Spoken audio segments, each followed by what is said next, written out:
लोणंद आणि लोणंद ते सातारा अशा 72 किलोमीटर रस्त्याच्या चौपदरीकरणासाठी 437 कोटी रुपयांचा निधी मंजूर झालाय। 2 भागांमध्ये हे काम केलं जाणार आहे।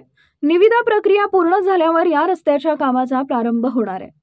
नव्याने तयार होणाऱ्या रस्त्यामुळे जलद आणि सुरक्षित वाहतूक सुविधा शिरवळ, लोणंद, वाठार या परिसरात होणार आहे।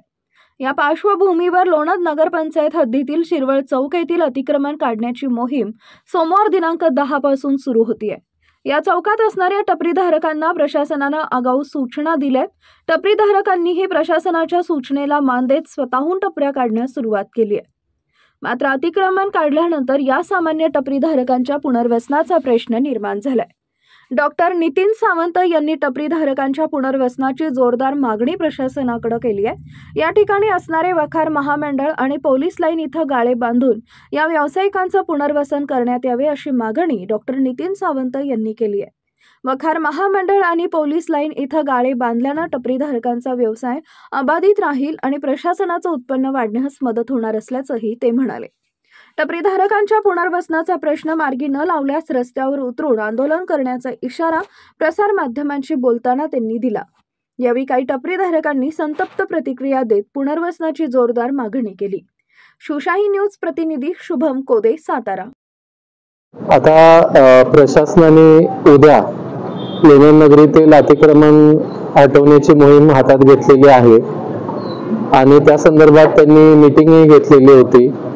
खरं म्हटलं तर कुठल्याही बेकायदेशीर गोष्टीला आपण समर्थन करू शकत नाही, पण त्याचबरोबर आता आपण पाहू शकता की हे शिरवळ रोडच्या दुतर्फा जे सर्व टपरीधारक आहेत त्यांनी या प्रशासनाचा मान ठेवून स्वतःहून त्यांनी सगळे स्वतःच्या इथल्या टपऱ्या बाजूला काढलेल्या आहेत। पण त्याचबरोबर हे टपऱ्या निघाल्यानंतर 2 गोष्टी या ठिकाणी मी प्रशासनाच्या निदर्शनास आणू इच्छितो की इथं पाठीमागे 3 पोल आहेत। हे तिन्ही पोल जर का ताबडतोब MSCBने काढले आणि त्याचबरोबर नॅशनल हायवे अथॉरिटीने हा रस्ता मोठा केला तरच खऱ्या अर्थानं हे अतिक्रमण मोहीम काढल्याचा फायदा किंवा ही जी ट्रॅफिकची कोंडी होत होती जिथून हे सगळा विषय सुरू झाला याला खरं यश मिळेल।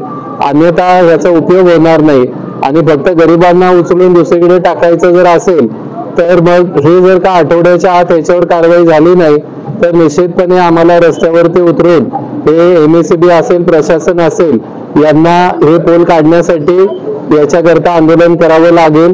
त्यामुळे प्रशासनाला आमची एवढीच विनंती आहे की आपण ताबडतोब हे रस्त्यात येणारे त्या शिरवळ रोडचे हे तिन्ही पण पोल बाजूला करावेत आणि नॅशनल हायवे अथॉरिटीनं हा रस्ता हा मोठा करावा, ही पहिली गोष्ट। दुसरं, आपण इथं बघू शकता की माझ्या उजव्या बाजूला ज्या टपरीधारकांना इथून काढलेलं आहे त्याच्या पाठीमागे वखार महामंडळाची जागा आहे। तर त्या कंपाऊंड मध्ये जर वखार महामंडळाच्या जागेमध्ये वखार महामंडळानेच त्या ठिकाणी जर गाळे काढले तर वखार महामंडळालाही उत्पन्न मिळेल आणि या सर्वच गाळेधारकांना एक हक्काची जागा त्या ठिकाणी मिळेल, तिथे व्यवसाय करता येईल। त्याचबरोबर ह्या डाव्या बाजूला पोलीस लाईन आहे, याचाही वापर होत नाहीये। याही जागेमध्ये इथं गाळे काढले गेले पाहिजेत आणि या ठिकाणी व्यवसाय करणाऱ्या लोकांच्यासाठी या सामान्य कुटुंबातल्या लोकांना व्यवसायाची संधी ही दिली गेली पाहिजे।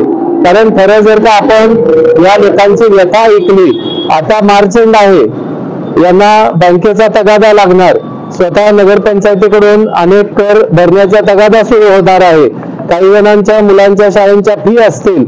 या लोकांचं जर तातडीनं पुनर्वसन झालं नाही तर यांना व्यवसाय जर त्यांचा बंद झाला तर त्यांची रोजीरोटी बंद होणार आहे। त्यामुळे यांचंही पुनर्वसन तातडीनं, ज्या काही सरकारी जागा आपल्याकडे उपलब्ध आहेत ते तात्पुरत्या स्वरूपाचे त्या ठिकाणी हे मीटिंग मध्ये जे मान्य केलंय फक्त त्याला महिना 2 महिने असा कालावधी हा व्यवहार्य राहणार नाही।